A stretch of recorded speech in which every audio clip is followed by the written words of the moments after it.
سورۃ یونس بسم اللہ الرحمن الرحیم الف لام را تلک آیات الکتاب الحکیم، اس کتاب کی آیات ہیں جو حکمت و دانش سے لبریز ہیں۔ کیا لوگوں کے لیے یہ عجیب بات ہو گئی کہ ہم نے خود انہی میں سے ایک آدمی کو اشارہ کیا ہے کہ غفلت میں پڑے ہوئے لوگوں کو چونکا دے اور جو مان لیں انہیں خوشخبری دے دیں کہ ان کے لیے ان کے رب کے پاس سچی عزت اور سرفرازی ہے۔ کیا یہی وہ بات ہے جس پر منکرین نے کہا کہ یہ شخص تو کھلا جادوگر ہے؟ یعنی کتاب کے آنے کا مقصد کیا تھا؟ لوگوں نے اسے کیا سمجھا؟ حقیقت یہ ہے کہ تمہارا رب وہی ہے جس نے آسمانوں اور زمین کو 6 دنوں میں پیدا کیا، پھر عرش پر مستوی ہوا اور کائنات کا انتظام چلا رہا ہے۔ کوئی شفاعت کرنے والا نہیں الا یہ کہ اس کی اجازت کے بعد شفاعت کرے۔ یہی اللہ تمہارا رب ہے، لہٰذا تم اسی کی عبادت کرو۔ پھر کیا تم ہوش میں نہ آؤ گے؟ اسی کی طرف تم سب کو پلٹ کر جانا ہے، یہ اللہ کا پکا وعدہ ہے۔ بے شک پیدائش کی ابتدا وہی کرتا ہے، پھر وہی دوبارہ پیدا کرے گا، یعنی مرنے کے بعد دوبارہ جی اٹھنا، تاکہ جو لوگ ایمان لائیں اور جنہوں نے نیک اعمال کیے ان کو پورے انصاف کے ساتھ جزا دے، اور جنہوں نے کفر کا رویہ اختیار کیا وہ کھولتا ہوا پانی پئیں اور دردناک سزا بھگتیں اس انکار حق کی پاداش میں جو وہ کرتے رہے۔ هو الذی جعل الشمس ضیاء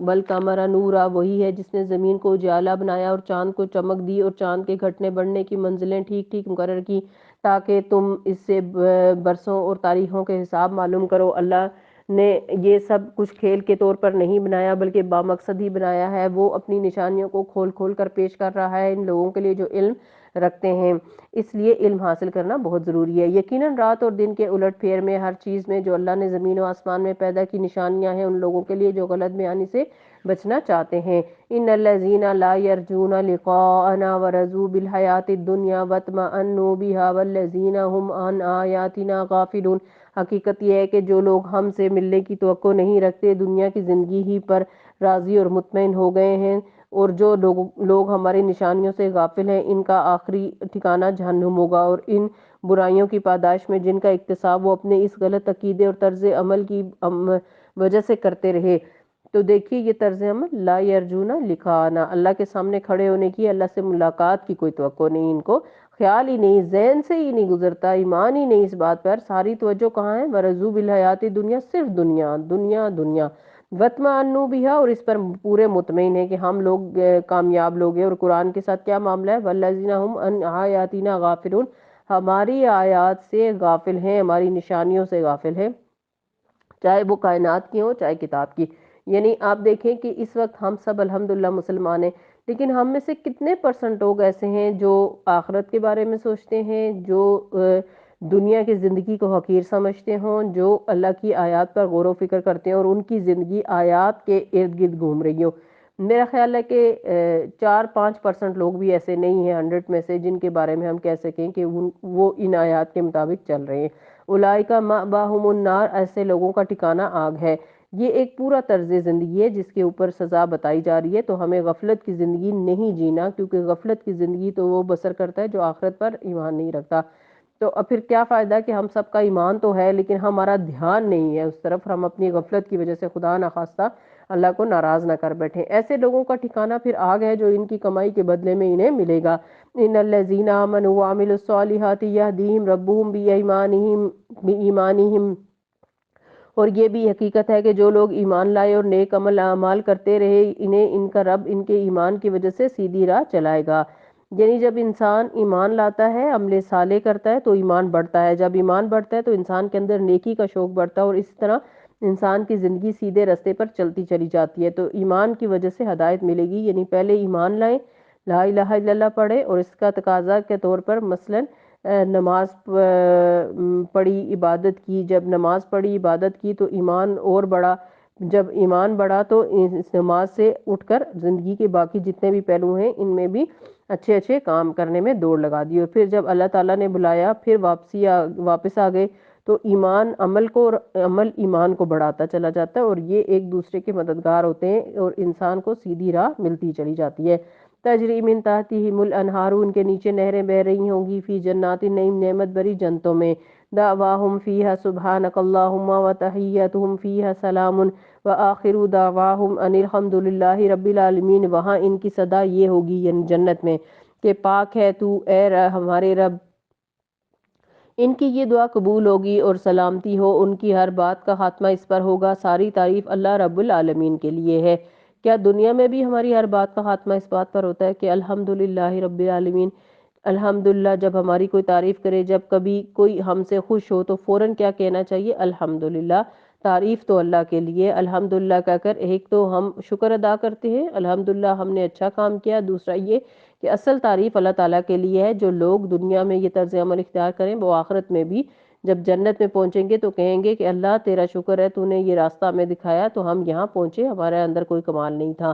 اگر کہیں اللہ تعالیٰ لوگوں کے ساتھ برا معاملہ کرنے میں بھی اتنی ہی جلدی کرتا جتنی وہ دنیا کی زندگی بھلائی مانگنے میں جلدی کرتے ہیں تو ان کی مہلت عمل کبھی کی ختم کر دی گئی ہوتی، مگر ہمارا یہ طریقہ نہیں۔ اس لیے ہم ان لوگوں کو جو ہم سے ملنے کی توقع نہیں رکھتے، ان کی سرکشی میں بھٹکنے کے لیے چھوڑ دیتے ہیں۔ تو اس سے کیا پتہ چلتا ہے کہ انسان کو اگر دنیا میں مشکلات نہیں آتی تو ان کا کچھ نقصان نہیں ہوتا، یعنی انسان جب آزمائشوں سے گزرتا ہے تو اس سے انسان کے اندر عاجزی پیدا ہوتی ہے، توبہ استغفار کی کیفیت پیدا ہوتی ہے، اللہ تعالیٰ اس کو اپنی رحمت میں لے لیتا ہے۔ انسان کا حال یہ ہے کہ جب اس پر کوئی سخت وقت آتا ہے تو کھڑے بیٹھے لیٹے ہم کو پکارتا ہے، یہ ہے مشکل کا فائدہ، ورنہ ہم کہاں یاد رکھتے ہیں۔ مگر جب ہم اس کی مصیبت ٹال دیتے ہیں تو ایسا چل نکلتا ہے کہ گویا اس نے کبھی اپنے کسی برے وقت میں ہمیں پکارا ہی نہیں تھا۔ یہ بھی اللہ تعالیٰ دیکھ رہا ہوتا ہے کہ یہ انسان شخص کیا کر رہا ہے۔ اسی طرح حد سے گزر جانے والوں کے لیے ان کے کرتوت خوشنما بنا دیے گئے۔ لوگوں تم سے پہلے کی قوموں کو جو اپنے وقت میں برسر عروج تھی ہم نے ہلاک کر دیا، جب انہوں نے ظلم کی روش اختیار کی اور ان کے رسول ان کے پاس کھلی کھلی نشانیاں لے کر آئے اور انہوں نے ایمان لا کر ہی نہ دیا۔ اس طرح ہم مجرموں کو ان کے جرائم کا بدلہ دیا کرتے ہیں۔ اب ان کے بعد ہم نے تم کو زمین میں ان کی جگہ دی تاکہ دیکھیں تم کیسے عمل کرتے ہو۔ جب انہیں ہماری صاف صاف باتیں سنائی جاتی ہیں تو وہ لوگ ہم سے ملنے کی توقع نہیں رکھتے، کہتے ہیں کہ اس کے بجائے کوئی اور قرآن لاؤ جو اس میں کچھ تبدیلی کر دو۔ یعنی جو آخرت کو نہیں مانتے، صحیح طور پر وہ قرآن کے مطابق خود کو بدلنے کے بجائے قرآن کو تبدیل کرنا چاہتے ہیں۔ آپ کہیے میرا یہ کام نہیں کہ میں اپنی طرف سے اس میں کوئی تبدیلی کروں، میں تو بس وہی کا پیروکار ہوں جو میرے پاس پہنچی ہے۔ اگر میں اپنے رب کی نافرمانی کروں تو مجھے ایک بڑے ہولناک دن کے عذاب کا ڈر ہے۔ کہیے کہ اگر اللہ کی مشیت یہی ہوتی تو میں یہ قرآن تمہیں پڑھ کر کبھی نہ سناتا اور اللہ تمہیں اس کی خبر تک نہ دیتا۔ آخر اس سے پہلے میں ایک عمر تمہارے درمیان گزار چکا ہوں، کیا تم عقل سے کام نہیں لیتے؟ فمن اظلم ممن افترى على الله كذبا او كذب بآياته انه لا يفلح المجرمون۔ ان سے بڑا ظالم کون ہوگا جو اللہ پر جھوٹ گڑے یا ان کی آیات کو جھٹلائے؟ بے شک حقیقت یہ ہے کہ مجرم لوگ کبھی فلاح نہیں پاتے، کامیاب نہیں ہو سکتے۔ پھر ان کے شرک کا ذکر ہے۔ وَيَعْبُدُونَ مِن دُونِ اللَّهِ مَا لَا يَضُرُّهُمْ وَلَا يَنفَعُهُمْ وَيَقُولُونَ هَٰؤُلَاءِ شُفَعَاؤُنَا عِندَ اللَّهِ۔ یہ لوگ اللہ کے سوا ان کی پرستش کر رہے ہیں جو نہ انہیں نقصان پہنچا سکتے ہیں نہ نفع، کہتے ہیں کہ یہ اللہ کے ہاں ہمارے سفارشی ہیں۔ آپ ان سے کہیے کیا تم اللہ کو اس بات کی خبر دیتے ہو جسے نہ آسمانوں میں جانتا ہے نہ وہ زمین میں، یعنی جس بات کا کوئی وجود ہی نہیں، وہ سفارشی ہو؟ پاک ہے وہ اور بالا و برتر اس شرک سے جو یہ لوگ کرتے ہیں۔ ابتدا میں سارے انسان ایک ہی امت تھے، بعد میں انہوں نے عقیدے اور مسلک بنا لیے، اور اگر تیرے رب کی طرف سے پہلے ہی ایک بات طے نہ کر لی گئی ہوتی تو جس چیز میں وہ باہم اختلاف کر رہے ہیں اس کا فیصلہ کر دیا جاتا۔ اور یہ جو وہ کہتے ہیں کہ اس نبی پر ان کے رب کی طرف سے کوئی نشانی نہ اتاری گئی، تو اسے کہیے کہ غیب کا مالک و مختار تو اللہ ہی ہے، اچھا انتظار کرو، میں بھی تمہارے ساتھ انتظار کرتا ہوں۔ لوگوں کا حال یہ ہے کہ مصیبت کے بعد جب ہم ان کو رحمت کا مزہ چکھاتے ہیں تو فوراً ہی وہ ہماری نشانیوں کے بارے میں چال بازیاں شروع کر دیتے ہیں۔ ان سے کہو اللہ اپنی چال میں تم سے زیادہ تیز ہے، اس کے فرشتے تمہاری سب مکاریوں کو قلم بند کر رہے ہیں۔ یعنی تم اللہ تعالیٰ کو دھوکہ نہیں دے سکتے، تم اللہ کے خلاف کوئی تدبیر اور سازش بھی نہیں کر سکتے۔ اللہ سبحانہ وتعالیٰ تم سے بڑھ کر مدبر ہے، تدبیر کرنے والا، اور تمہاری ساری چالوں کا توڑ کرنا جانتا ہے۔ اور وہ اللہ ہی ہے جو تمہیں خشکی اور تری میں چلاتا ہے، چنانچہ جب تم کشتیوں میں سوار ہو کر بعد موافق پر فرحاں و شاداں سفر کرتے ہو اور پھر یکا یک بعد مخالف کا زور تو ہوتا ہے اور ہر طرف سے موجوں کے تھپیڑے لگنے لگتے ہیں اور مسافر سمجھ لیتے کہ طوفان میں گر گئے ہیں، اس وقت سب اپنے دین کو اللہ کے لیے خالص کر کے اس سے دعا مانگتے ہیں، اور اگر تو نے ہم کو اس بلا سے نجات دی تو ہم تیرے شکر گزار بندے بن جائیں گے۔ یعنی مصیبت میں پھر وہ صرف اللہ تعالیٰ ہی کو پکارتے ہیں۔ دعوا اللہ مخلصین لہ الدین، پھر انہیں کوئی اور یاد نہیں آتا۔ رسول اللہ صلی اللہ علیہ وسلم نے فرمایا اللہ تعالیٰ سے قبولیت کے یقین کے ساتھ دعا مانگو، اور جان لو کہ بے شک اللہ تعالیٰ غافل اور لہو و لعب میں مشغول دل کی دعا قبول نہیں فرماتا۔ سنن ترمذی کی حدیث ہے۔ تو یہاں پر اس حدیث کو لانے کا مقصد یہ ہے کہ کہ ایسا شخص جو اللہ تعالیٰ کا انکاری بھی ہو، دہریہ اور منکر ہو، یعنی ایتھسٹ ہو، جب مصیبت پڑتی ہے تو پورے دل سے اللہ تعالیٰ سے دعا کرتا ہے اور اس کی دعا قبول ہو جاتی ہے، اللہ تعالیٰ اس کی سنتا بھی ہے، تو کیا وہ اپنے بندوں کی نہیں سنے گا؟ مومنوں کی نہیں سنے گا؟ شرط یہ ہے کہ جب مانگو تو توجہ سے مانگو، ضرور ملے گا۔ مگر جب وہ ان کو بچا لیتا ہے تو پھر وہی لوگ حق سے منحرف ہو کر زمین میں بغاوت کرنے لگتے ہیں۔ لوگوں، تمہارے یہ بغاوت الٹی تمہارے ہی خلاف پڑ رہی ہے۔ دنیا کے چند روزہ مزے ہیں، لوٹ لو، پھر تم ہماری طرف پلٹ کر آنا ہے، اس وقت ہم تمہیں بتا دیں گے کہ تم کیا کرتے رہے ہو۔ دنیا کی یہ زندگی جس کے نشے میں مست ہو کر تم ہماری نشانیوں سے غفلت برت رہے ہو، اس کی مثال ایسی ہے جیسے ہم نے آسمان سے پانی برسایا تو زمین کی پیداوار جسے آدمی اور جانور سب کھاتے ہیں خوب گھنی ہو گئی۔ پھر عین اس وقت جب زمین اپنی بہار پر تھی اور کھیتیاں بنی سنوری کھڑی تھی، ان کے مالک سمجھ رہے تھے کہ اب ہم ان سے فائدہ اٹھانے پر قادر ہیں۔ یکا یک رات کو یا دن کو ہمارے حکم آ گیا اور ہم نے اس کو ایسا غارت کر کے رکھ دیا کہ گویا کل وہاں کچھ تھا ہی نہیں۔ اس طرح ہم نشانیاں کھول کھول کر پیش کرتے ہیں ان لوگوں کے لیے جو سوچنے سمجھنے والے ہیں۔ یعنی اللہ تعالیٰ نے واضح طور پر بتا دیا کہ وہ دعائیں سنتا ہے، لیکن سننے کے بعد پھر تم اپنی پرانی روش پر جب لوٹ جاتے ہو تو بھی اللہ تعالیٰ کو پتا ہوتا ہے کہ جہاں جہاں تمہارے جو بھی اعمال ہوتے ہیں ان سب کا بھی اس کو علم ہوتا ہے۔ یہ سب کچھ کیوں ایسا ہو رہا ہے کہ تم تکلیف میں اللہ کو پکار کر خوشحالی میں بھول جاتے ہو، کیونکہ تم دنیا کی محبت میں مبتلا ہو۔ تو یاد رکھو، دنیا کی حقیقت تو یہ ہے کہ جو ان آیات میں بیان کر دی گئی، اور اللہ دار السلام کی طرف دعوت دیتا ہے، یعنی جنت کی طرف بلا رہا ہے۔ دنیا کے حقیر فائدے چھوڑ کر اس ہمیشہ کی جنت کی طرف لپکو، اور وہ جس کو چاہے صراط مستقیم کی ہدایت دیتا ہے۔ للذین احسنوا الحسنی زیادہ، جن لوگوں نے بھلائی کا طریقہ اختیار کیا ان کے لیے بھلائی ہے اور مزید فضل بھی۔ اور یہ مزید فضل کیا ہے؟ اللہ سبحانہ وتعالیٰ کا دیدار۔ اور یہ دیدار کیسا ہوگا؟ رسول اللہ صلی اللہ علیہ وسلم نے فرمایا، صحیح بخاری کی حدیث ہے، جنت میں 2 باغ چاندی کے ہوں گے جن کے برتن اور تمام دوسری چیزیں چاندی کی ہوں گی، اور 2 سونے کے باغ ہوں گے جن کے برتن اور تمام چیزیں سونے کے ہوں گے، اور جنت عدن میں جنتیوں کے اپنے رب کے دیدار میں کوئی چیز رکاوٹ نہ ہوگی سوائے کبریائی کی چادر کے جو اس کے منہ پر ہوگی۔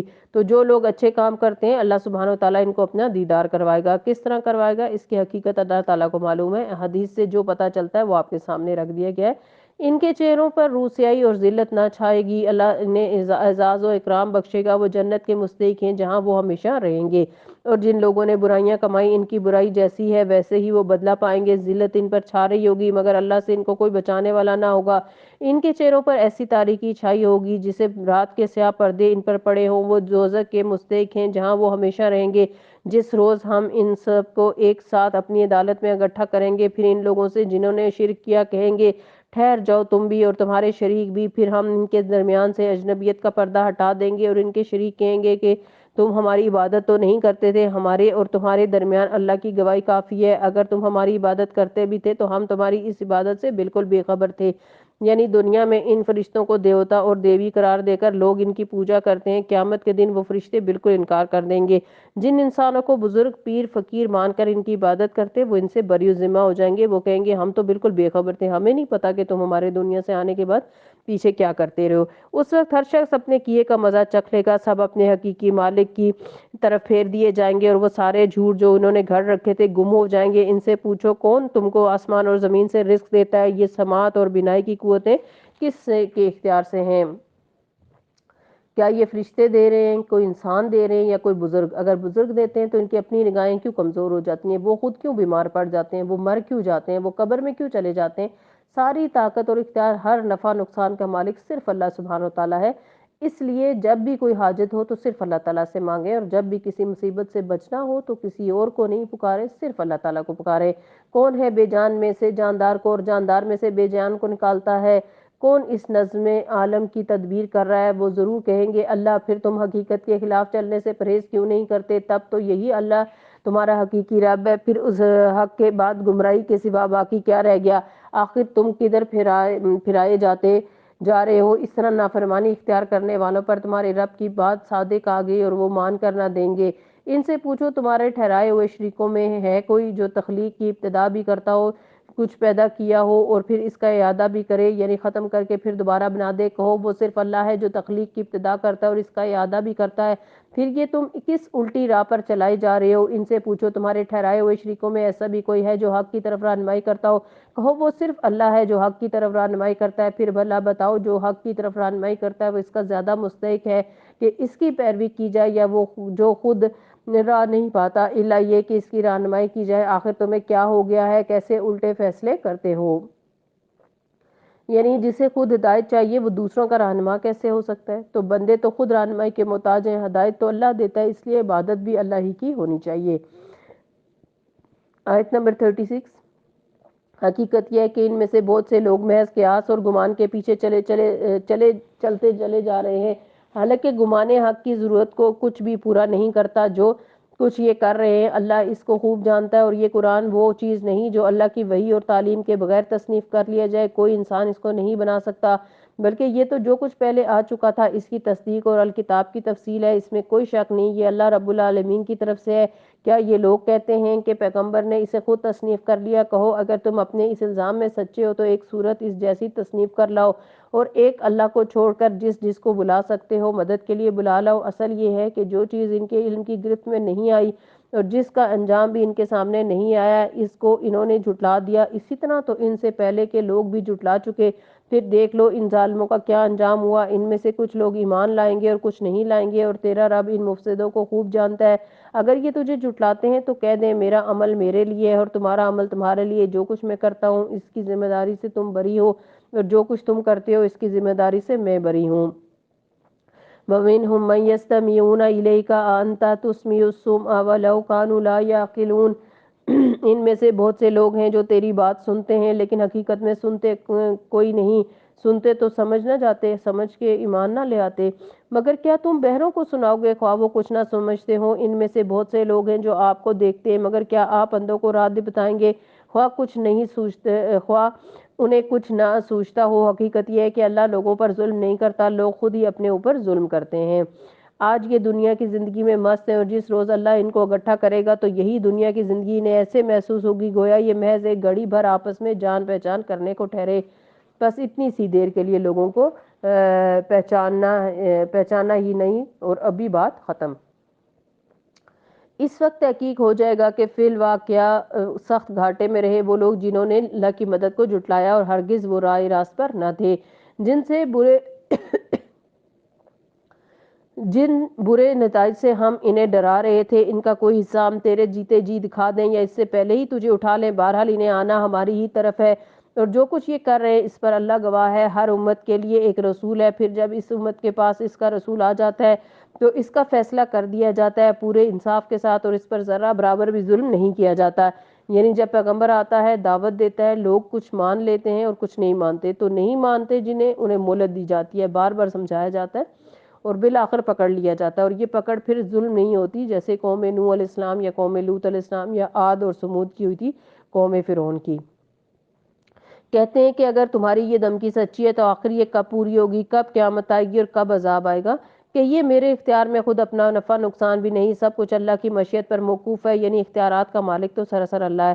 ہر امت کے لیے مہلت کی ایک مدت ہے، جب یہ مدت پوری ہو جاتی ہے تو گھڑی بھر کی تاخیر بھی نہیں ہوتی۔ ان سے کہیے کبھی تم نے یہ بھی سوچا کہ اللہ کا عذاب اچانک رات کو آ جائے یا دن کو آ جائے تو تم کیا کر سکتے ہو؟ آخر یہ ایسی کون سی چیز ہے جس کے لیے یہ مجرم جلدی مچائیں گے؟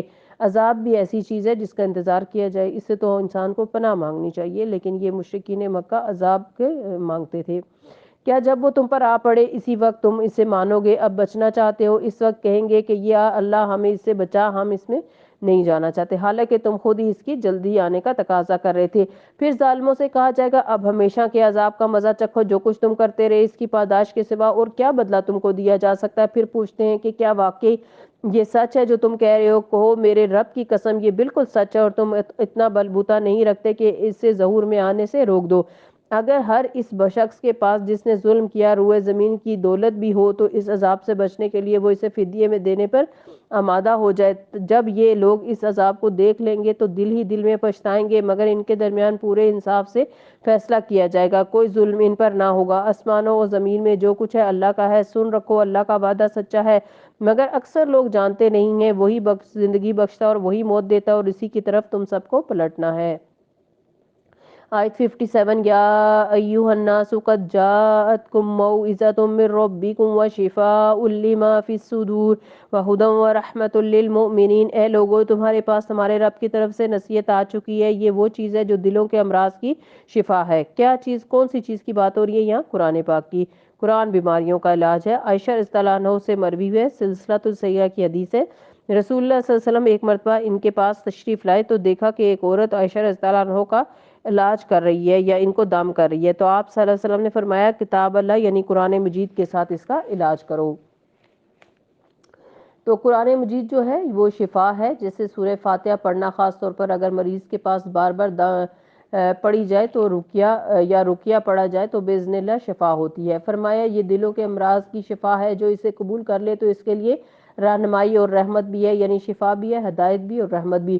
رسول اللہ صلی اللہ علیہ وسلم نے فرمایا جو لوگ اللہ کے گھروں میں سے کسی گھر میں اللہ کی کتاب کی تلاوت کرتے ہیں اور اس کی تعلیم میں مصروف ہوتے ہیں، ان پر سکینت نازل ہوتی ہے اور رحمت انہیں ڈھانپ لیتی ہے اور فرشتے انہیں گھیر لیتے ہیں اور اللہ ان کا ذکر اپنے پاس موجود فرشتوں میں کرتے ہیں۔ صحیح مسلم کی حدیث ہے۔ یعنی اکٹھے مل کر بیٹھ کر پڑھنے کا یہ ثواب ہے، تو اس وقت آپ پر بھی انشاءاللہ تعالی تسکین نازل ہو رہی ہوگی، اور اللہ سبحانہ وتعالی سے ہمیں امید ہے کہ ہم سب کا ذکر بھی اپنے فرشتوں میں کریں گے، کیونکہ یہ دنیا کی بہت بڑی نعمت ہے، بہت بڑی عنایت ہے۔ اس پر اللہ سبحانہ وتعالی فرماتے ہیں کہ یہ اللہ کا فضل اور رحمت ہے، اس پر خوش ہو جاؤ۔ ہمیں خوش ہونا چاہیے، خوشی کا اظہار کرنا چاہیے، ہمیں اس قرآن کو بوجھ سمجھ کر نہیں پڑھنا۔ قُلْ بِفَضْلِ اللَّهِ وَبِرَحْمَتِهِ فَبِذَلِكَ فَلْيَفْرَحُوا هُوَ خَيْرٌ مِّمَّا يَجْمَعُونَ۔ اے نبی صلی اللہ علیہ وسلم کہہ دیجئے یہ اللہ کا فضل ہے اور اس کی مہربانی ہے، یہ چیز اس نے بھیجی، اس پر تو لوگوں کو خوشی منانی چاہیے، یہ ان سب چیزوں سے بہتر ہے جو یہ لوگ جمع کر رہے ہیں۔ یہاں خوشخبری دی گئی ہے فَبِذَلِكَ فَلْيَفْرَحُوا، خوش ہو جاؤ۔ اس سے پہلے اسی پارے میں ایک اور جگہ ایک اور چیز پر بھی خوش ہونے کو کہا گیا تھا، کس چیز پر؟ فَاسْتَبْشِرُوا بِبَيْعِكُمُ الَّذِي بَایَعْتُم بِهِ۔ جو شخص اللہ سے وعدہ کر لے کہ اللہ میں تیرے دین کی خدمت کے لیے حاضر ہوں جان و مال سے، تو یہ وعدہ کمٹمنٹ کسی انسان سے نہیں بلکہ اللہ تعالیٰ سے ہوتا ہے، اور جو اللہ تعالیٰ کے ساتھ کرتا ہے وہ کیا ہوتا ہے؟ وعدہ نبھاتا ہے، چاہے اس پر کیسی بھی مشکل کیوں نہ آ جائے۔ چھوٹی چھوٹی باتوں لوگوں کے رویے اس کو پیچھے نہیں دھکیلتے، تو ایسے شخص کے لیے خوشخبری ہے، اور دوسرے اس قرآن کی نعمت کو پانے پر خوشخبری ہے۔ یہ اللہ تعالیٰ کا فضل ہے جو آپ پر ہوا، یہ اس کی رحمت ہے جو نازل ہو رہی ہے، یہ ان سب چیزوں سے بہتر ہے جنہیں لوگ سمیٹ رہے ہیں۔ کیا کہا گیا کہ ہوا خیر مما یجمعون، قرآن ہر اس چیز سے بہتر ہے جن چیزوں کو، دنیاوی چیزوں کو لوگ سمیٹ رہے ہیں۔ اب آپ سوچیں لوگ کیا سمیٹ رہے ہیں؟ کوئی گھر پہ گھر بنائے جا رہا ہے، کوئی پلازے بنا رہا ہے، کوئی جولری اکٹھی کر رہا ہے، کوئی کپڑے اکٹھے کر رہا ہے، کوئی جوتے اکٹھے کرتا ہے، کسی کو کراکری اکٹھے کرنے کا شوق ہے، لیکن اللہ فرماتے ہیں کہ قرآن ہر اس چیز سے بہتر ہے جسے لوگ دنیا میں جمع کرتے ہیں۔ تو آپ اور میں کیوں نہ ان لوگوں میں شامل ہو جائیں جو قرآن جمع کریں، مثلا قرآن کی تلاوت کو جمع کریں کہ کتنے قرآن تلاوت کیے۔ ایک صالحین میں سے ایک نیک شخص تھے، جب وہ فوت ہونے لگے، مجھے ان کا نام اس وقت یاد نہیں آ رہا، جب وہ فوت ہونے لگے تو ان کی بیٹی بہت رونے لگ گئی، تو وہ اپنی بیٹی کو کہتے ہیں کہ اے میری بیٹی تم رو کیوں رہی ہو؟ مجھے خوشی ہے کہ اس گھر کے اندر میں نے 4000 مرتبہ قرآن پاک پڑھا ہے۔ تو آپ سوچیں کہ وہ جو صالح انسان تھے انہوں نے کیا جمع کیا تھا، اور میں اور آپ کیا جمع کریں۔ تو قرآن کی تلاوت جتنا زیادہ ہم کریں گے اتنے قرآن ہمارے نام اعمال میں جمع ہوں گے، دورہ قرآن جتنی دفعہ کریں گے دورہ قرآن ہمارے نام اعمال میں جمع ہوں گے، حفظ کریں گے تو حفظ ہمارے نام اعمال میں جمع ہوگا، تفسیر سے، ترجمے سے، ایک ایک لفظ کو سمجھ کر، ایک ایک آیت کو سمجھ کے پڑھیں گے تو وہ ہمارے نام اعمال میں شامل ہوگا، ذکر اذکار کریں گے، تسبیحات کریں گے تو وہ ہمارے نام اعمال میں جمع ہوں گی، نیکیاں جتنی بھی ہم کریں گے وہ ہمارے نام اعمال میں جمع ہوں گی۔ تو ہمیں انشاءاللہ ان لوگوں میں شامل ہونا ہے جو قرآن پاک کو اپنے نام اعمال میں جمع کرتے ہیں انشاءاللہ تعالی۔ اے نبی صلی اللہ علیہ وسلم، ان سے کہیے کہ تم لوگوں نے کبھی یہ سوچا کہ جو رزق اللہ نے تمہارے لیے اتارا ہے اس میں سے خود ہی تم نے کس کو حلال کر دیا اور کسی کو حرام ٹھہرا لیا؟ ان سے پوچھیے اللہ نے تمہیں اس کی اجازت دی تھی؟ یعنی اللہ کے قانون کو اپنے ہاتھ میں نہیں لے سکتے، یا تم اللہ پر افطرا کر رہے ہو؟ جو لوگ اللہ پر افطرا جھوٹ باندھتے ہیں ان کا یہ گمان ہے کہ قیامت کے روز ان سے کیا معاملہ ہوگا۔ اللہ تو لوگوں پر مہربانی کی نظر رکھتا ہے، مگر اکثر انسان ایسے ہیں جو شکر نہیں کرتے۔ یہاں اللہ سبحانہ وتعالیٰ شکوہ کر رہے ہیں، لوگوں کی اکثریت شکر گزار نہیں۔ ابھی جو یہ قرآن نعمت ہے اس پر ہماری شکر گزاری کیا ہے؟ کس شوق سے آتے ہیں، کس شوق سے بیٹھتے ہیں، کس شوق سے پڑھتے ہیں، کس شوق سے جا کر دوسروں سے شیئر کرتے ہیں، کیونکہ جو باتیں اچھے لگتی ہیں ہو نہیں سکتا کہ وہ صرف ہمارے دل میں رہ جائے، ہمارے ہاتھوں کو بھی جھنجھلاہٹ اور کھجلاہٹ ہونے لگتی ہے کہ اور زبان کو بھی کچھ ہونے لگتا ہے جب تک ہم اسے دوسروں تک نہ پہنچائیں۔ تو یہ ہے کہ اس کی شکر گزاری ہے، نعمت کی شکر گزاری، کہ پھر ہم اس پر عمل کرنے والے بھی ہوں اور اسے دوسروں تک پہنچانے والے بھی ہوں۔ وَمَا تَكُونُوا فِي شَأْنٍ وَمَا تَتْلُوا مِنْهُ مِنْ قُرْآنٍ وَلَا تَعْمَلُونَ مِنْ عَمَلٍ إِلَّا كُنَّا عَلَيْكَ شُهُودًا إِذَا تُفِيضُونَ فِيهِ۔ اے نبی صلی اللہ علیہ وسلم، آپ جس بھی حال میں ہوتے ہیں، کہیں بھی اٹھے بیٹھے لیٹے سوئے جاگے، کوئی بھی حال ہو، اچھی حالت ہو تکلیف کی حالت ہو، تو اور قرآن میں سے جو کچھ بھی سناتے ہو کوئی بھی حصہ اور لوگوں کو تم جو کچھ بھی کرتے ہو، ان سب کے دوران ہم تم کو دیکھ رہے ہوتے ہیں۔ پیغمبر نہیں دیکھ سکتے، ٹیچر نہیں دیکھ سکتا، تو اللہ سبحانہ وتعالیٰ دیکھ رہے ہوتے ہیں کون کس حال میں بیٹھا ہے، اس پر کتنی سکینت آ رہی ہے، اس کی وجہ سے اسے سننے میں بھی مشکل ہو رہی ہو تو وہ بھی اللہ سبحانہ وتعالیٰ کے علم میں ہوتا ہے۔ جب انسان کو یہ پتا ہوتا ہے کہ اس وقت اللہ سبحانہ وتعالیٰ مجھے دیکھ رہے ہیں تو ہم کتنے کنفیوز ہو جاتے ہیں۔ مثلا اگر نماز پڑھتے وقت کوئی کیمرہ لے کر ہمارے سامنے کھڑا ہو جائے تو ہماری نماز کیسی ہے؟ بہت ہی عمدہ، لیکن وہ اللہ تعالیٰ کی خاطر عمدہ نہیں ہوگی، وہ بندوں کے لیے عمدہ ہوگی۔ ہم اتنے ہوش و حواس میں ہوں گے کہ ہم جو سر کھجلاتے رہتے ہیں اور دوپٹے ٹھیک کرتے رہتے ہیں اور ہل جل کر رہے ہوتے ہیں، اور وہ سب چھوڑ دیں اور زیادہ یکسوئی ہو جائے، کیونکہ ہم جانتے ہیں کہ ہمیں کوئی دیکھ رہا ہے، اور کیا پتا یہ سب کے سامنے آ جائے، کوئی نہ کوئی دیکھ لے، تو اللہ سبحانہ وتعالیٰ تو اس وقت بھی ہمیں دیکھ رہا ہوتا ہے۔ تم کسی بھی حالت میں ہوتے ہو وہ دیکھ رہا ہوتا ہے۔ قرآن پڑھتے وقت کوئی اگر کیمرہ لے کر سامنے کھڑا ہو جائے، ویڈیو بنانا شروع ہو جائے، تو کس قدر ہوش اور حواس میں ہوں گے؟ کیونکہ کیمرہ لگا ہوا ہے۔ تو بہت احتیاط کی ضرورت ہے یہاں پہ بھی۔ جب قرآن پڑھتے ہیں تو یوں سمجھیں کہ اللہ تعالیٰ کی آنکھ دیکھ رہی ہے، اللہ تعالیٰ میری طرف متوجہ ہے، تو میں کس شوق سے پڑھ رہی ہوں، کس شوق سے، کس جذبے سے، کس محبت سے، کس چاہت سے، اور کیا جان بوجھ کر یا بوجھ سمجھ کر۔ تو آپ میں سے ہر ایک کا مقام الگ الگ ہے اللہ کے نزدیک، اپنی اپنی نیت کے حساب سے۔ تو شوق سے آیا کریں، شوق سے سنا کریں اور شوق سے پڑھا کریں۔ تم جو کچھ بھی کرتے ہو اس پر سب کے دوران ہم تمہیں دیکھ رہے ہوتے ہیں۔ کوئی ذرہ برابر چیز زمین و آسمان میں ایسی نہیں، نہ چھوٹی نہ بڑی، تیرے رب کی نظر سے پوشیدہ ہو اور ایک صاف دفتر میں درج نہ ہو، صاف رجسٹرڈ میں۔ یعنی اس میں کسی اور کا کچھ بھی نہیں کیا دھرا، اس میں تمہارا اپنا ہی کیا دھرا ہے۔ بالکل صاف اور درست ہر چیز لکھی ہوگی، جس طرح کی اور جس نیت کے ساتھ کی تھی۔ الا ان اولیاء اللہ لا خوف علیہم ولا هم یحزنون۔ سنو، جو اللہ کے دوست ہیں ان کے لیے کسی خوف اور رنج کا موقع نہیں، نہ انہیں خوف ہوگا نہ رنج، کیونکہ انہوں نے ہر وقت کیمرے کی آنکھ کے آگے ہی نیک کام کیے ہیں، تو اب انہیں کوئی فکر ہی نہیں۔ ان کے سارے کام بالکل صاف ستھرے سیدھے سادے، کوئی ڈنڈی نہیں ماری انہوں نے، نہ اکیلے نہ سامنے، کیونکہ یہ اللہ کے لیے خالص لوگ تھے۔ یہ وہ لوگ ہیں جو ایمان لائے اور جنہوں نے تقوی کا رویہ اختیار کیا۔ دنیا اور آخرت دونوں زندگیوں میں ان کے لیے بشارت ہی بشارت ہے۔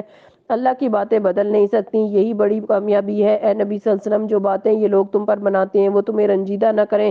عزت ساری کی ساری اللہ کے اختیار میں ہے، مرتبے اور منازل وہی دینے والا ہے، وہ سب کچھ سنتا اور جانتا ہے۔ تو دیکھیے، جب اللہ تعالیٰ کے دوست بن جاتے ہیں تو پھر آپ کو لوگوں سے ڈرنے کی ضرورت نہیں ہے۔ لوگوں کا ڈر دراصل میں نکلتا ہی اسی وقت ہے جب اللہ تعالیٰ کا ڈر آ جاتا ہے، کیونکہ جب آپ کا نقطہ نظر بدل گیا، آپ ہر چیز کو اللہ کے ڈر سے کر رہے ہیں، تو کہیں وہ ناراض نہ ہو جائے، تو پوری قوت اور انرجی اس پر لگ جائے گی، ہر چیز سیدھی ہونے لگ جائے گی اور آخرت کا انجام بھی بہت اچھا ہوگا۔ اس کے بارے میں حدیث میں آتا ہے، نبی صلی اللہ علیہ وسلم نے فرمایا، اللہ کے بندوں میں سے کچھ لوگ ایسے بھی ہوں گے جو نہ نبی ہوں گے نہ شہید، مگر قیامت کے روز اللہ کے ہاں بلند مراتب اور منازل کی وجہ سے انبیاء اور شہداء بھی ان پر رش کریں گے۔ صحابہ رضی اللہ عنہم نے کہا، اے اللہ کے رسول صلی اللہ علیہ وسلم، ہمیں بتائیں وہ کون لوگ ہوں گے؟ آپ صلی اللہ علیہ وسلم نے فرمایا یہ وہ لوگ ہوں گے جو آپس میں اللہ کی کتاب کی یا اللہ سے محبت کی بنا پر محبت کرتے تھے، حالانکہ ان کا آپس میں کوئی رشتہ نہ تھا یا مالی لین دین نہ تھا۔ اللہ کی قسم ان کے چہرے پر نور ہوں گے اور وہ لوگ نور کے ممبروں پر ہوں گے۔ جب وہ لوگ خوف زدہ ہو رہے ہوں گے تو انہیں کوئی خوف نہ ہوگا، جب لوگ غمگین اور پریشان ہو رہے ہوں گے تو انہیں کوئی غم اور پریشانی نہ ہوگی۔ آپ صلی اللہ علیہ وسلم نے یہ آیت کریمہ تلاوت فرمائی، الا ان اولیاء اللہ لا خوف علیہم ولا هم یحزنون، آگاہ رہو اللہ کے ولیوں کی کو خوف ہوگا نہ وہ غمگین ہوں گے۔ اللہم اجعلنا منہم، اللہ ہمیں ان لوگوں میں شامل فرمائے۔ یہ سنن ابی داؤد کی روایت ہے۔ یعنی قیامت کے روز اللہ کے ہاں کچھ لوگ اتنے بلند مرتبے پر ہوں گے کہ انبیاء اور شہداء بھی ان پر رشک کریں گے۔ یہ وہ لوگ ہوں گے جو آپس میں اللہ کی محبت کی بنا پر محبت کرتے تھے، تو خوش ہو جائیں وہ لوگ جو آپس میں اللہ کی کتاب کی وجہ سے محبت کرتے ہیں، حالانکہ ان کا آپس میں نہ کوئی رشتہ تھا، نہ مالی لین دین، نہ کوئی خاندانی رشتہ داری، کوئی بزنس ڈیلنگ نہیں تھی، صرف اللہ کی کتاب مشترکہ وجہ تھی۔ تو اللہ کی قسم ان کے چہرے پر نور ہوں گے، وہ لوگ نور کے ممبروں پر ہوں گے۔ جب لوگ خوف زدہ ہوں گے انہیں کوئی خوف نہ ہوگا، جب لوگ غمگین اور پریشان ہو رہے ہوں گے تو انہیں کوئی غم اور پریشانی نہ ہوگی۔ پھر آپ صلی اللہ علیہ وسلم نے یہی آیت تلاوت فرمائی، الا ان اولیاء اللہ لا خوف علیہم ولا هم یحزنون۔ اللہ تعالی ہمیں ان لوگوں میں شامل فرمائے، آمین۔ الا ان للہ من فی السماوات ومن فی الارض وما یتبع الذین یدعون من دون اللہ شرکاء ان یتبعون الا الظن وان هم الا یخرصون۔ اگر وہ آسمانوں کے بسنے والے ہوں یا زمین کے سب اللہ کی مملوک ہیں، اور جو لوگ اللہ کے سوا کچھ اپنے خود ساختہ شریکوں کو پکار رہے ہیں، وہ نرے وہم اور گمان کے پیروکار ہیں اور محض قیاس سرائیاں کرتے ہیں۔ وہ اللہ ہی ہے جس نے تمہارے لیے رات بنائی کہ اس میں سکون حاصل کرو اور دن کو روشن بنایا، اس میں نشانیاں ہیں ان لوگوں کے لیے جو کھلے کانوں سے پیغمبر کی دعوت کو سنتے ہیں۔ قالوا اتخذ اللہ ولدا، لوگوں نے کہہ دیا کہ اللہ نے کسی کو بیٹا بنایا، سبحانہ پاک ہے وہ، اسے بیٹے کی ضرورت نہیں۔ لہ ما فی السماوات و ما فی الارض، اسی کے لیے ہے جو کچھ آسمانوں اور زمین میں ہے۔ ان عندکم من سلطان بہذا، تمہارے پاس آخر اس قول کی کیا دلیل ہے؟ کوئی دلیل نہیں۔ کیا تم اللہ کے متعلق وہ باتیں کہتے ہو جو تمہارے علم میں نہیں؟ اے محمد صلی اللہ علیہ وسلم ان سے کہہ دیجئے کہ جو لوگ اللہ پر جھوٹ افطرا باندھتے ہیں وہ ہرگز فلاح نہیں پا سکتے۔ دنیا کی چند روزہ زندگی میں مزے کر لیں، پھر ہماری طرف ان کو پلٹنا ہے، پھر ہم اس کفر کے بدلے جس کا ارتکاب وہ کر رہے ہیں ان کو سخت عذاب کا مزہ چکھائیں گے۔ وَاتْلُو عَلَيْهِمْ نَبَأَ نُوحٍ، ان کو نوح علیہ السلام کا قصہ سناؤ، اس وقت کا قصہ جب اس نے اپنے قوم سے کہا تھا، اے برادران قوم، اگر میرا تمہارے درمیان رہنا اور اللہ کی آیات سنا سنا کر تمہیں غفلت سے بیدار کرنا تمہارے لیے ناقابل برداشت ہو گیا ہے تو میرا بھروسہ اللہ پر ہے۔ تم اپنے ٹھہرائے ہوئے شریکوں کو ساتھ لے کر ایک متفقہ فیصلہ کر لو، اور جو منصوبہ تمہارے پیش نظر ہو اس کو خوب سمجھ لو تاکہ اس کا کوئی پہلو تمہاری نگاہ سے پوشیدہ نہ رہے۔ پھر میرے خلاف اس کو عمل میں لے آؤ اور مجھے ہرگز مہلت نہ دو۔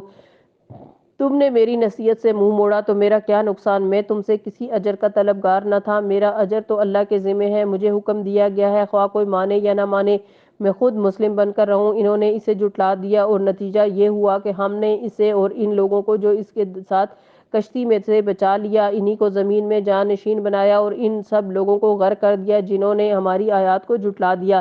بس دیکھ لو تمہیں متنبہ کیا گیا تھا اور پھر بھی انہوں نے مان کر نہ دیا، ان کا کیا انجام ہوا۔ پھر نوح علیہ السلام کے بعد مختلف پیغمبروں کو ان کی قوم کی طرف بھیجا، وہ ان کے پاس کھلی نشانیاں لے کر آئے، مگر جس چیز کو انہوں نے پہلے جھٹلا دیا تھا اس سے پھر مان کر نہ دیا۔ اس طرح ہم حد سے گزر جانے والوں کے دلوں پر ٹھپا لگاتے ہیں، یعنی جو لوگ حق کا انکار کر دیتے ہیں پھر اللہ تعالیٰ ان کا دل بھی سخت کر دیتا ہے اور ان کے لیے حق کو سمجھنا زیادہ مشکل ہو جاتا ہے۔ پھر ان کے بعد ہم نے موسیٰ اور ان کے بھائی ہارون علیہ السلام کو اپنی نشانیوں کے ساتھ فرعون اور اس کے سرداروں کی طرف بھیجا، مگر انہوں نے اپنی بڑائی کا گھمنڈ کیا اور وہ مجرم لوگ تھے۔ پس جب ہمارے پاس سے حق ان کے پاس سامنے آیا تو انہوں نے کہہ دیا کہ یہ تو کھلا جادو ہے۔ موسیٰ علیہ السلام نے کہا، تم حق کو یہ کہتے ہو، یعنی حق کو جادو کہتے ہو جبکہ وہ تمہارے سامنے آ گیا؟ کیا یہ جادو ہے؟ جادوگر کبھی فلاح نہیں پا سکتے۔ انہوں نے جواب میں کہا کیا تو اس لیے آیا ہے کہ ہمیں اس طریقے سے پھیر دے جس پر اپنے باپ دادا کو پایا اور زمین میں لڑائی بڑائی تم دونوں کی قائم ہو جائے؟ تمہاری بات تو ہم ماننے والے نہیں۔ اور فرعون نے اپنے آدمیوں کو کہا کہ ہر ماہر فن جادوگر کو میرے پاس حاضر کرو۔ جب جادوگر آ گئے تو موسیٰ علیہ السلام نے ان سے کہا جو کچھ تمہیں پھینکنا ہے تم پھینکو۔ پھر جب انہوں نے اپنے عنصر پھینک دیے تو موسیٰ علیہ السلام نے کہا یہ جو کچھ تم نے پھینکا ہے یہ ہے جادو، اللہ عنقریب اسے باطل کر دے گا۔ ان اللہ لا یصلح عمل المفسدین، اللہ مفسدوں کے کام کو سدھرنے نہیں دیتا۔ وَيُحِقُّ اللَّهُ الْحَقَّ بِكَلِمَاتِهِ، اللہ اپنے فرمانوں سے حق کو حق کر دکھاتا ہے۔ وَلَوْ كَرِهَ الْمُجْرِمُونَ، خواہ مجرموں کو وہ کتنا ہی ناگوار کیوں نہ ہو۔ تو اس سے ہمیں یہ پتہ چلتا ہے کہ جنات کا اور جادو کا قرآن کے مقابلے میں زور نہیں چلتا اگر آپ پورے ایمان اور سچائی سے اس کو تھامنے والے ہیں۔ یہ ہر چیز کو باطل کرتی ہے اور یہ کتنی زبردست آیت ہے۔ ماں جی تم بھی سحر ان اللہ سیبطل، جو تم لائے ہو یہ جادو ہے، اللہ اس کو باطل کر دے گا۔ ان اللہ لا یصلح عمل المفسدین ویحق اللہ الحق بکلماتہ، اور اللہ حق کو حق کر دے گا اپنے کلمات کے ذریعے۔ تو اللہ تعالیٰ کے کلمات حق ہیں، حق غالب ہے ہوتا ہے، جادو نہیں۔ اس لیے کوئی شخص جادو کے شبے میں مبتلا ہو نہ ہو، اور اگر کوئی سمجھے کہ واقعی اس پر جادو ہو چکا ہے، کبھی نہ ڈریں کبھی نہ گھبرائیں، کیونکہ اللہ تعالیٰ کا کلام ہے۔ الحمدللہ یہ کتاب محفوظ ہے۔ اس کے توڑ کے لیے اصل میں کمزوری ہمارے اپنے اندر ہوتی ہے، ہم اس کو نہیں پڑھتے۔ جب ہمیں کوئی بتاتا ہے کہ قرآن کو پڑھو تو گھبرا اٹھتے ہیں اور ساری زندگی کی مصروفیات چھوڑ کر قرآن کیسے پڑھیں۔ ہر بیماری کے جانے کا ایک وقت ہوتا ہے، جادو بھی ایک بیماری ہے جس میں شیاطین کو استعمال کیا جاتا ہے۔ تو اس کے لیے کیا علاج ہے؟ اللہ تعالیٰ کا کلام ہی علاج ہے۔ جادو کا توڑ جادو سے نہیں ہو سکتا، اگر کوئی کرے بھی تو وہ ممنوع ہے، اس کا توڑ کلام اللہ ہی سے کرے۔ عثمان بن ابی عاص کہتے ہیں کہ میں نے کہا اے اللہ کے رسول صلی اللہ علیہ وسلم، مجھے اپنی نماز میں ایسی صورتحال پیش آتی ہے کہ مجھے یاد نہیں رہتا کہ میں نماز میں کیا پڑھ رہا ہوں۔ آپ صلی اللہ علیہ وسلم نے فرمایا یہ شیطان کا اثر ہے۔ میرے قریب میں آپ کے قریب ہوا اور پنجوں کے بل بیٹھ گیا۔ آپ صلی اللہ علیہ وسلم نے میرے سینے پر ہاتھ مارا اور میرے منہ میں تھتکارا اور فرمایا اے اللہ کے دشمن نکل جا۔ آپ نے 3 بار ایسے ہی کیا، پھر فرمایا اپنے کام پر چلے جا۔ عثمان فرماتے میری عمر گواہ ہے کہ اس کے بعد شیطان نے مجھے کبھی پریشان نہیں کیا۔ تھو تھو کیا ہے ایسی پھونک جس میں تھوک کے چھوٹے چھوٹے قطرے بھی ہوں۔ اور آپ عثمان بن ابن ابی عاص کے چہرے پر نہیں بلکہ دراصل شیطان پر تھوک رہے تھے، اور آپ صلی اللہ علیہ وسلم نے فرمایا اے اللہ کے دشمن نکل جا۔ تو یہ کہنے والے کے ایمان کا نتیجہ تھا کہ اے اللہ کے دشمن نکل جا۔ کبھی بھی آپ یہ سمجھیں کہ آپ کے اوپر، اپنے اوپر یا بچوں پر یا کسی بھی چیز پر کوئی اثر ہو رہا ہے تو سب سے پہلے اپنا ایمان مضبوط کریں، خوب خوب قرآن کی تلاوت کریں، خاص طور پہ سورہ بقرہ کی، اور صبح و شام کے اذکار پڑھیں، اپنے ایمان کو مضبوط کریں، اسی طرح بول کر کہیں نکل جا چلے جاؤ، انشاءاللہ علاج ہو جائے گا۔ ابھی میں سوشل میڈیا پر ایک ویڈیو دیکھ رہی تھی، ہو سکتا ہے آپ نے بھی دیکھی ہو، کہ جاپان یا جرمنی کی ایک جادوگرنی تھی جس کا انٹرویو لے رہا تھا اینکر پرسن، اور وہ اس سے پوچھ رہا تھا کہ کبھی تمہیں ایسا کوئی تمہارے ساتھ ایسا موقع ہوا کہ تم نے کسی پہ جادو کیا اور اس پر اثر نہ ہوا ہو؟ تو اس جادوگرنی نے یہ کہا کہ جب بھی میں کسی مومن کے اوپر جادو کرنے لگتی ہوں تو مجھے اس کے ارد گرد ایک باؤنڈری وال نظر آتی ہے اور میرا جادو وہاں پر جا کر دم توڑ دیتا ہے، اور میری جو کنسنٹریشن ہوتی ہے، یعنی جس توجہ کے ساتھ میں جادو کرتی ہوں وہ لوز ہو جاتی ہے اور مجھے یاد ہی نہیں رہتا کہ میں کیا کر رہی تھی اور کس پہ کر رہی تھی اور کیوں کر رہی تھی۔ اور یہ میرے ساتھ ہمیشہ ہوتا ہے جب میں کسی پریکٹسنگ مسلم پر کرتی ہوں، یعنی عام مسلمان پر تو جادو اثر کر جاتا ہے، لیکن جو پریکٹسنگ مسلم ہوتا ہے، جو مومن ہوتا ہے، جو ہر وقت اللہ تعالیٰ کی حفاظت میں رہتا ہے، وہ کون ہوتا ہے؟ وہ صبح اٹھتے ہی اللہ کا نام لیتا ہے، صبح شام کے اذکار، نماز، تلاوت، پھر ظہر، عصر، مغرب، پھر عشاء، پھر تہجد، پھر صبح کے اذکار، پھر رات کی شام کے اذکار، رات کو سونے سے پہلے اذکار، جس کی ہر بات ہر سوچ اللہ تعالیٰ سے شروع ہوتی ہے، اللہ تعالیٰ پہ ختم ہوتی ہے۔ ایسے مومن کی وہ بات کر رہی تھی کہ اس کے اوپر، اور خاص طور پر اگر کسی نے آیت الکرسی پڑھی ہو تو وہ اس پر آپ صلی اللہ علیہ وسلم نے، میں نے آپ کو شروع کے پاروں میں پڑھ کے بتایا تھا کہ اس کے اوپر تو جادو بالکل بھی جو ہے وہ اثر نہیں کرتا۔ اور اس جادوگرنی نے بھی یہی کہا کہ اگر کسی نے اس طرح سے قرآن پڑھا ہو یا آیت الکرسی پڑھی ہو یا اذکار کیے ہو تو مجھے اس کے اوپر جادو کبھی بھی میں نہیں کر سکی، میرے لیے یہ ممکن ہی نہیں ہو سکا کہ اس پر میرا جادو اثر کر سکے۔ تو یہ بات میں نے آپ کو اس لیے بتائی ہے کہ ہمارا ایمان قرآن کے اوپر مضبوط ہونا چاہیے، صبح شام کے اذکار پر ہونا چاہیے، خاص طور پر آیت الکرسی جو ہے وہ اس کو ہمیشہ پڑھ کے اپنے اوپر، بچوں پہ، گھر پہ، اپنی چیزوں پہ پڑھ کے آپ دم کیا کریں، انشاءاللہ تعالی جادو سے اور جادوگروں سے محفوظ رہیں گے۔ آیت نمبر 83، پھر دیکھو موسیٰ علیہ السلام کو اس کی قوم میں سے چند نوجوانوں کے سوا کسی نے نہیں مانا، فرعون کے ڈر سے اور خود اپنی قوم کے آوردہ لوگوں کے ڈر سے، جنہیں خوف تھا کہ فرعون انہیں عذاب میں مبتلا کرے گا۔ اور واقعہ یہ تھا کہ فرعون زمین میں غلبہ رکھتا تھا اور وہ ان لوگوں میں سے تھے جو کسی حادثے پہ رکنے والے نہیں تھے، یعنی وہ واقعی بڑا طاقتور اور دنیاوی اعتبار سے تھا۔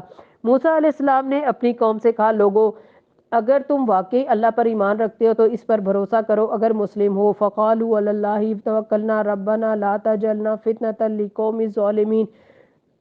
انہوں نے جواب دیا، ہم نے اللہ ہی پر بھروسہ کیا، اے ہمارے رب ہمیں ظالم لوگوں کے لیے فتنہ نہ بنا، وَنَجِّنَا بِرَحْمَتِكَ مِنَ الْقَوْمِ الْكَافِرِينَ، اور اپنی رحمت سے ہمیں کافروں سے نجات دے۔ موسیٰ علیہ السلام اور اس کے بھائی کو اشارہ کیا کہ مصر میں چند مقام اپنی قوم کے لیے مہیا کرو اور اپنے ان مکانوں کو قبلہ ٹھہرا لو اور نماز قائم کرو اور اہل ایمان کو بشارت دے دو۔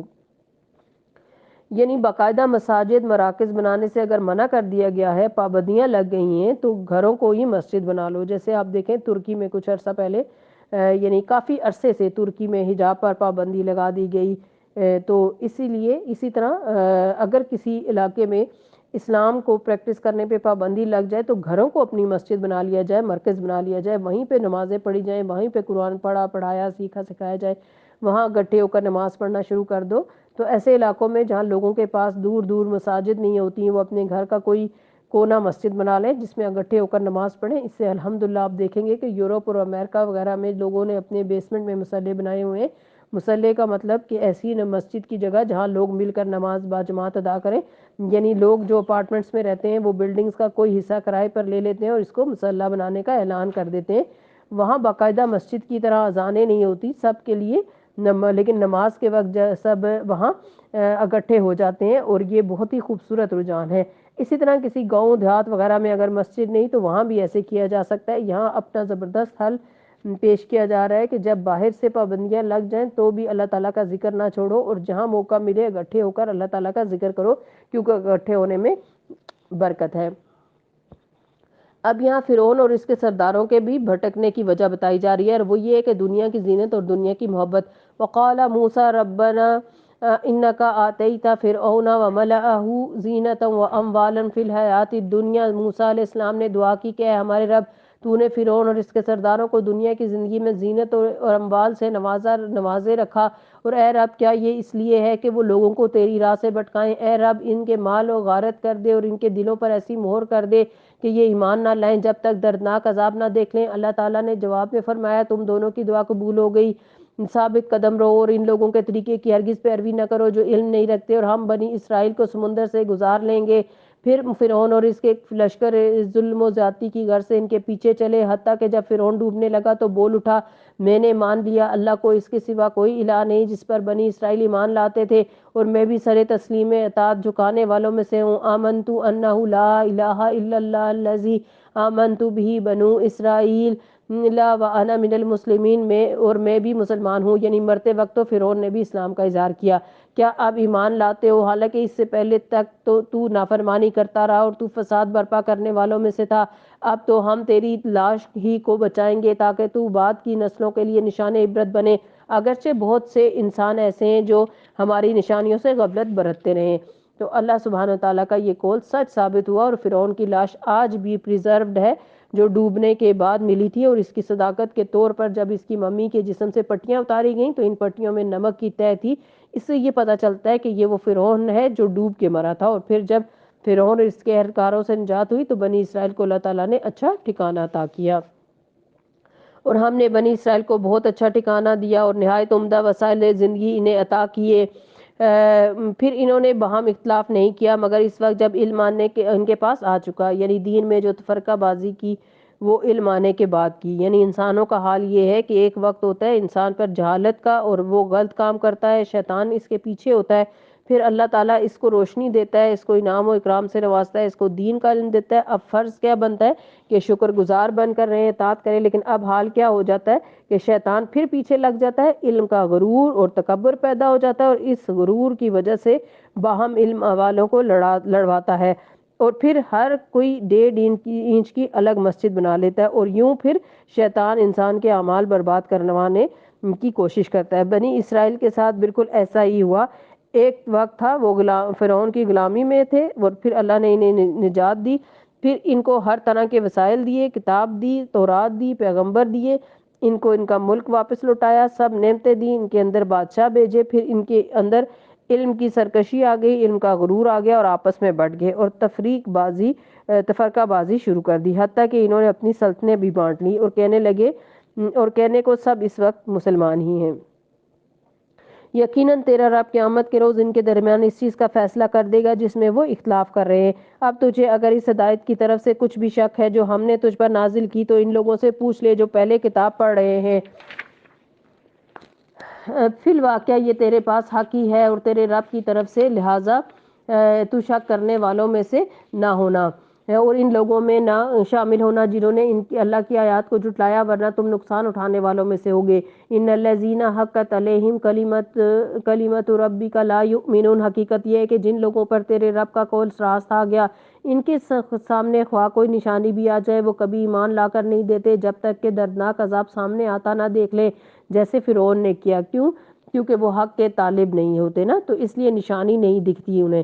مثلا جسے بھوک نہیں لگی اسے میز پر کھانا نظر آئے گا، کیوں؟ کھانا تو رکھا ہوتا ہے، تو کوئی اسے بتاتا ہے کہ آج کھانے میں کیا تھا تو وہ کہتا ہے میں نے دھیان ہی نہیں دیا کیونکہ میں کھا کر آیا تھا، مجھے بھوک ہی نہیں تھی۔ جسے بھوک نہیں ہوتی اسے کھانا نظر نہیں آتا، جسے ہدایت کی طلب نہیں ہوتی وہ ہدایت نہیں پاتا، وہ ہدایت قبول نہیں کرتا، وہ سمجھتا ہے کہ میں زیادہ جانتا ہوں۔ پھر کیا ایسی کوئی مثال ہے کہ ایک بستی عذاب دے کر ایمان لائی ہو اور اس کا ایمان اس کے لیے نفع مند ثابت ہوا ہو یونس علیہ السلام کی قوم کے سوا؟ اس کی کوئی مثال نہیں۔ وہ قوم جب ایمان لے آئی تو البتہ ہم نے ان پر سے دنیا کی رسوائی کا عذاب ٹال دیا اور اس کو ایک مدت تک دنیا کی زندگی سے فائدہ اٹھانے کا موقع دے دیا۔ یعنی جب یہ قوم ایمان لائی تو ان کی مہلت عمر میں بھی اضافہ ہو گیا۔ اصل میں ہوا یہ تھا کہ ان کے پیغمبر انہیں یعنی یونس علیہ السلام اللہ تعالیٰ کی طرف بلاتے رہے اور یہ بات نہیں سنتے تھے، تو پیغمبر اللہ تعالیٰ کا فیصلہ آنے سے پہلے ہی ناراض ہو کر چلے گئے۔ مشہور واقعہ ہے کہ کس طرح وہ اپنی بستی چھوڑ گئے اور ساحل سمندر پر پہنچ گئے، وہاں ایک کشتی جا رہی تھی، اس میں بیٹھ کر ناراض ہو کر دور جانے کا ارادہ کیا۔ راستے میں کشتی ڈوبنے لگی تو لوگوں نے کرا ڈالا کسی ایک کو باہر نکال دیا جائے تاکہ باقی مسافر بچ جائیں کیونکہ یہ اوور لوڈڈ ہے۔ کرا یونس علیہ السلام کے نام نکلا، انہیں دریا یا سمندر میں پھینک دیا گیا اور ایک بڑی مچھلی نے آ کر نگل لیا اور وہاں مچھلی کے پیٹ میں انہوں نے اللہ تعالیٰ سے دعا کی، لا الہ الا انت سبحانک انی کنت من الظالمین، سورہ انبیاء کی آیت ہے۔ تو اللہ تعالیٰ نے ان کی یہ دعا سن لی اور مچھلی نے ساحل پر آ کر انہیں اگل دیا، پھر انہوں نے اللہ تعالیٰ کی بھیجی ہوئی غذا کھائی اور دوا لی اور پھر وہ صحت یاب ہو گئے۔ اس دوران پیچھے سے قوم کو بڑی پریشانی ہوئی کہ ہمارا پیغمبر ناراض ہو گیا ہے۔ بعض اوقات ایسا ہوتا ہے کہ کوئی سیدھے ہاتھوں نہیں مانتا، جب اس کو ناراضگی دکھائی جاتی ہے تو قبول کر لیتا ہے۔ اکثر انسانوں کی یہ نفسیات ہوتی ہے، تو اس پر سب لوگ اکٹھے ہوئے اور انہوں نے توبہ شروع کر دی، تو ان کی توبہ قبول ہو گئی کیونکہ ان کا پیغمبر انہیں چھوڑ گیا تھا اور ان کے بعد ایک مدت تک انہیں جینے کا موقع دیا گیا۔ ان کے پیغمبر بھی واپس آ گئے اور وہ ہنسی خوشی رہے، لیکن بصورت دیگر جب موت کے فرشتے نظر آتے ہیں، جب سورج مغرب سے طلوع ہو جائے گا تو کسی کی بھی توبہ نہیں قبول ہوگی۔ وَلَوْ شَاءَ رَبُّكَ لَآمَنَ مَنْ فِي الْأَرْضِ كُلُّهُمْ جَمِيعًا، اگر تیرے رب کی مشیت یہ ہوتی کہ زمین میں سب مومن اور فرمانبردار ہی ہوں تو سارے اہل زمین ایمان لے آتے، یعنی اللہ سبحانہ تعالیٰ سب کو زبردستی مومن بنا دیتا۔ پھر کیا تو لوگوں کو مجبور کرے گا کہ وہ مومن ہو جائیں؟ اس کا یہ مطلب نہیں کہ نبی صلی اللہ علیہ وسلم زبردستی کسی کو مومن بنانا چاہتے تھے اور اللہ تعالیٰ آپ کو روک رہے۔ اصل میں نبی صلی اللہ علیہ وسلم کو خطاب کر کے لوگوں کو سنوانا مقصد ہے۔ اگر یہ بات سمجھ میں آ جائے تو قرآن کی بہت سی آیات اچھی طرح آسانی سے سمجھ میں آ سکتی ہیں کہ بہت دفعہ خطاب آپ صلی اللہ علیہ وسلم کو ہوتا ہے بظاہر، لیکن سنوانا کسی اور کو مقصود ہوتا ہے۔ وَقَانَ لِنَفْسٍ أَن تُؤْمِنَ إِلَّا بِإِذْنِ اللَّهِ، کوئی نفس اللہ کے اذن کے بغیر ایمان نہیں لا سکتا، یعنی ساری نعمتیں اللہ تعالیٰ کے اختیار میں اور ایمان بھی ایک نعمت ہے، تو جس کے بارے میں اللہ تعالیٰ اذن دے اسی کو ایمان ملتا ہے، اور وہ کس کو دیتا ہے؟ جو طالب ہوتا ہے ایمان کا۔ اور اللہ کا یہ طریقہ ہے کہ جو لوگ عقل سے کام نہیں لیتے وہ ان پر گندگی ڈال دیتا ہے۔ قُلْ انظُرُوا مَاذَا فِي السَّمَاوَاتِ وَالْأَرْضِ وَمَا تُغْنِي الْآيَاتُ وَالنُّذُرُ عَنْ قَوْمٍ لَا يُؤْمِنُونَ، ان سے کہیے کہ زمین اور آسمان میں جو کچھ ہے اسے آنکھیں کھول کر دیکھو، یعنی زمین اور آسمان میں جو کچھ ہے اس میں غور و فکر کرو۔ اور جو لوگ ایمان لانا نہیں چاہتے ان کے لیے نشانیاں اور تنبیہات آخر کیسے مفید ہو سکتی ہیں، یعنی پھر انہیں فائدہ نہیں پہنچتا۔ اب یہ لوگ اس کے سوا اور کچھ چیز کے منتظر ہیں کہ وہی برے دن دیکھیں جو ان سے پہلے گزر رہے لوگ دیکھ چکے، ان سے کہیے اچھا انتظار کرو، میں بھی تمہارے ساتھ انتظار کرتا ہوں۔ تو جب ایسا وقت آتا ہے تو ہم اپنے رسولوں کو، ان لوگوں کو بچا لیتے ہیں جو ایمان لائے۔ ہمارا یہی طریقہ ہے، ہم پر یہ حق ہے کہ ہم مومنوں کو بچا لیں۔ قُلْ يَا أَيُّهَا النَّاسُ إِن كُنتُمْ فِي شَكٍّ مِّن دِينِي فَلَا أَعْبُدَ الَّذِينَ تَعْبُدُونَ مِن دُونِ اللَّهِ وَلَكِنْ أَعْبُدُ اللَّهَ الَّذِي يَتَوَفَّاكُمْ وَأُمِرْتُ أَنْ أَكُونَ مِنَ الْمُؤْمِنِينَ۔ اے نبی صلی اللہ علیہ وسلم کہہ دیجئے لوگو، اگر تم ابھی تک میرے دین کے متعلق کسی شک میں ہو تو سن لو کہ تم اللہ کے سوا جن کی بندگی کرتے ہو میں ان کی بندگی نہیں کرتا، بلکہ صرف اسی اللہ کی بندگی کرتا ہوں جس کے قبضے میں تمہاری موت ہے۔ مجھے حکم دیا گیا ہے کہ میں ایمان لانے والوں میں سے ہوں۔ کتنا خوبصورت رب کا تعارف ہے، جس کے ہاتھ میں تمہاری موت ہے، جس کے ہاتھ میں تمہاری موت ہے، جس سے کوئی بھاگ نہیں سکتا، آخر وہ دن آنے ہی والا ہے۔ وَأَنْ أَقِمْ وَجْهَكَ لِلدِّينِ حَنِيفًا، اور مجھ سے فرما دیا گیا ہے کہ یکسو ہو کر اپنے آپ کو ٹھیک ٹھیک اس دین پر قائم کر دو اور ہرگز مشرکین میں سے نہ ہونا۔ وَلَا تَدْعُوا مِن دُونِ اللَّهِ مَا لَا يَنفَعُكَ وَلَا يَضُرُّكَ، اور اللہ کو چھوڑ کر کسی ایسی ہستی کو نہ پکارو جو تجھے نہ نفع پہنچا سکتی ہے اور نہ فائدہ۔ شرک کی تردید کی جا رہی ہے۔ دعا بھی کسی اور سے نہیں مانگ سکتے، سجدہ بھی کسی اور کے آگے نہیں کر سکتے، قربانی بھی کسی کے نام پر نہیں کی جا سکتی، تو یہ سب کچھ اللہ تعالیٰ کا دیا ہوا ہے اور اللہ تعالیٰ ہی کے لیے ہے۔ اگر تم ایسا کرو گے تو ظالموں میں سے ہوگے۔ وَإِن يَمْسَسْكَ اللَّهُ بِضُرٍّ فَلَا كَاشِفَ لَهُ إِلَّا هُوَ، اور اگر اللہ تجھے کسی مصیبت میں ڈالے تو خود اسی کے سوا کوئی نہیں جو اس مصیبت کو ٹال دے، کوئی بھی نہیں، لہٰذا کسی بندے سے توقع بھی نہیں رکھنی چاہیے۔ جب یہ پتہ ہو کہ صرف اللہ تعالیٰ ٹالنے والا ہے تو پھر ہمارا طرز عمل کیا ہوگا؟ بار بار اسی کی طرف پلٹتے جائیں گے، رجوع کرتے جائیں گے، اور یوں ہمارا تعلق اس سے اور مضبوط ہو جائے گا۔ اللہ تعالیٰ تکلیف میں ڈالتا ہی اس لیے ہے کہ ہماری رکاوٹیں دور ہو جائیں اور ہم اس کے بن جائیں۔ اگر وہ تیرے حق میں بھلائی کا ارادہ کر لے تو اس کے فضل کو پھیرنے والا بھی کوئی نہیں، وہ اپنے بندوں میں سے جس کو چاہتا ہے اپنے فضل سے نوازتا ہے، اور وہ درگزر کرنے والا اور رحم فرمانے والا ہے۔ اے محمد صلی اللہ علیہ وسلم کہہ دیجئے ان لوگوں سے تمہارے پاس تمہارے رب کی طرف سے حق آ چکا، اب جو سیدھی راہ اختیار کرے اس کی راست روی اسی کے لیے فائدہ مند ہے، اور جو گمراہ رہے اس کی گمراہی اسی کے لیے تباہ کن ہے، اور میں تمہارے اوپر حوالہ دار نہیں ہوں۔ اور اے نبی صلی اللہ علیہ وسلم آپ اس ہدایت کی پیروی کیے جائیں جو تمہاری طرف بذریعہ وحی بھیجی جا رہی ہے، اور صبر کرو یہاں تک کہ اللہ فیصلہ کر دے، اور وہی بہترین فیصلہ کرنے والا ہے۔ اللہ تعالیٰ ہم سب کو قرآن پاک کی بہترین نصیحتوں پر عمل کرنے کی توفیق عطا فرمائے اور ایمان سے نوازے، اور اللہ تعالیٰ ہم سب کو دین کو آگے پھیلانے والوں میں، دین کا کام کرنے والوں میں، صالحین میں اور اولیاء اللہ میں شامل فرمائے، آمین۔ وآخر دعوانا ان الحمد للہ رب العالمین۔ سبحانک اللہم وبحمدک، اشہد ان لا الہ الا انت، استغفرک واتوب الیک، والسلام علیکم ورحمۃ اللہ وبرکاتہ۔